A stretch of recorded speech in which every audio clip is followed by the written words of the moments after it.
This is what investigators call overkill, which is when someone uses way more force than is necessary to actually kill someone. And that kind of overkill, it points to rage, like it's personal, intense, white hot rage. The assistant district attorney at the time, Pam Anderson, said it perfectly. They were brutally murdered. They were defenseless, and there was absolutely and obviously a lot of hatred and passion behind the killing. One of the detectives, Mickey Miller, said the crime scene was so horrific that the images would stay with him for the rest of his career. And this is a detective who had seen plenty of terrible things, you guys. Now, both girls had their wallets taken from the scene, but police didn't think this was actually about robbery. Employees weren't allowed to carry cash on them, so there wouldn't have been much to steal anyway.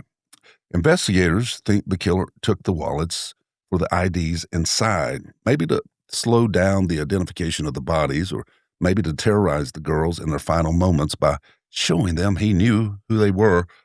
We'll never really know.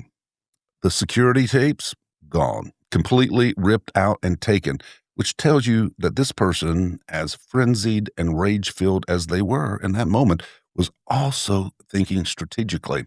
They didn't want to be caught on camera. Who hated Tiffany Campbell enough to do this?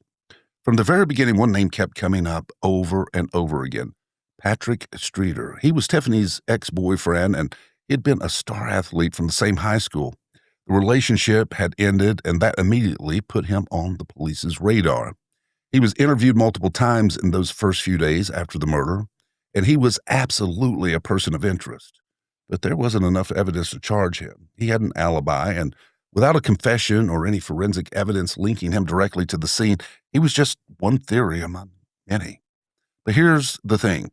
There was also a witness who said Streeter had shown up at the salon the night before the murders looking for Tiffany, and he was upset, visibly upset, angry even.